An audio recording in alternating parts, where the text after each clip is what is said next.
نیکې هیلې احترامات. په نننۍ ویډیو کې موږ خبره کوو په لیلا او مجنون.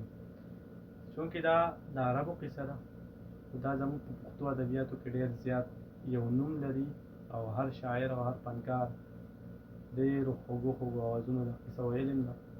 نو په دې خبره کوو چې دا زموږ د پښتو ادبیاتو ته څنګه راغله. داسې کار و چې لیلا او مجنون په عربو کې اوسېده. د یو بل سره د ماشوموالي نه مینه وه. لیلا د رنګ ډېره زیاته توره وه. لیل په عربۍ کې تورې شپې ته وایي. د لیلا د رنګ نه ډېره زیاته توره وه، نو ځکه ورته لیلا ویله. او مجنون چې دی د ده خپل نوم قیس و او بنو امیر قبیلې سره د دوی تعلق و او خپل نوم یې قیس و. مجنون به ورته ولې وایو؟ مجنون به ورته ځکه وایو چې د لیلا په مینه کې یو داسې حد ته رسېدلی چې ډېر زیات دماغي حالات یې خراب شوي و، لیونی شوی و، نو ځکه به ورته مجنون وایو. مجنون په عربۍ کې لیوني ته وایي. ټیک ده، بهرحال دوی د یو بل سره مینه وه، ژوند تېرېدو. بیا اوږده قصه ده، خو دغې سره زموږ څه کار نشته. مونږ خبره په دې کوو چې دا زموږ پښتو ادبیاتو د دا قصه څنګه راغله. داسې کار د ټولو نه مخکې خو د فارسۍ ژبې یو شاعر و، د فارسۍ او نظام کنجوي د هغه نوم و. په 1220 کې دی دا د عربۍ نه دا قصه راغله او فارسۍ ته ترانسلیټ کړه، ترجمه یې کړه او دې له یې د نظم شکل ورکړو. نو قصه خو راغله د عربۍ نه فارسۍ ته راورسېده. ټیک ده، د دغې نه پس بیا داسې و چې دا قصه به په حجرو کې کېده، لکه یوه حجره کې به دا قصه وشوه، د دې نه به خلکو یاده کړله په بله حجره کې. د حجرو وخت و، د حجرو زمانه وه، داسې پښتانه به راغونډ شوي وو، په یو ځای کې به ناست وو او په دغې باندې به خبره کوله. دا قصه داسې ورو ورو چلېده. په 1320 کې دا قصه ډېره زیاته وچلېده او ډېره زیاته مشهوره شوه. نو بیا په دغه وخت کې د خوشحال بابا زوی سکندر خان خټک دا قصه راواغسته د فارسۍ نه او دې له د نظم شکل ورکړو او دا یې پښتو ته ترجمه کړله.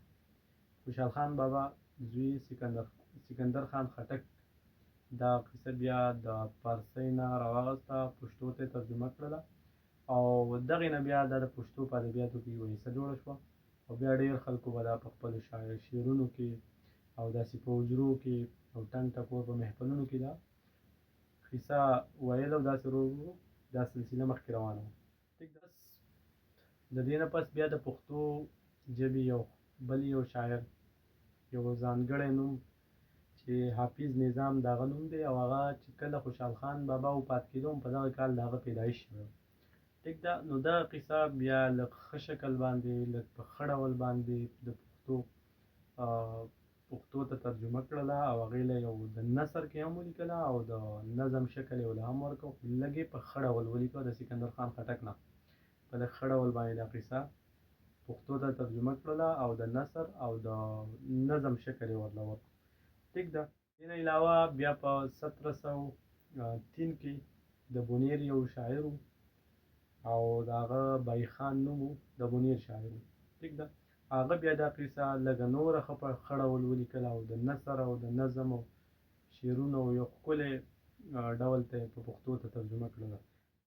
د دې نه پس بیا په 1796 کې رحمت کندهاري، کوم چې د افغانستان یو شاعر دی کندهار کې، هغه بیا دا قصه لږ په ښه ډول باندې، که ټولو شاعرانو پې خپل محنت کړی او د خپل وس مطابق یې هغه په پښتو نظم او نثر کې کړی و، دغه شان ده بیا نثر ته واړوله او یو خپل یو جدا رنګ یې ورله ورکړو. بس بیا زموږ بل یو شاعر د پښتو مولا نعمت الله، کوم چې د 1859 نه واله تر د 1936 په دې دورانیه کې هغه تېر شوی. 1859 کې پیدا شوی او په 1936 کې هغه وفات شوی. نو هغه په قصو کې د هغه خپل یو نوم دی، پښتو چې څومره داستان دی په هغه کې د یو خپل نوم دی، یو خپل بیکګراونډ دی. هغه به بیا په بله ویډیو کې انشاءالله په هغې باندې خبرې کوو. نو هغه دغه قصه راواغسته او ډېره یو بهترین شکل ورکړ او یو بهترین قصې ته جوړه کړله، نثر ته یې واړوله او نظم ته یې واړوله، نو ښکلې شانې تشریح هم کړه.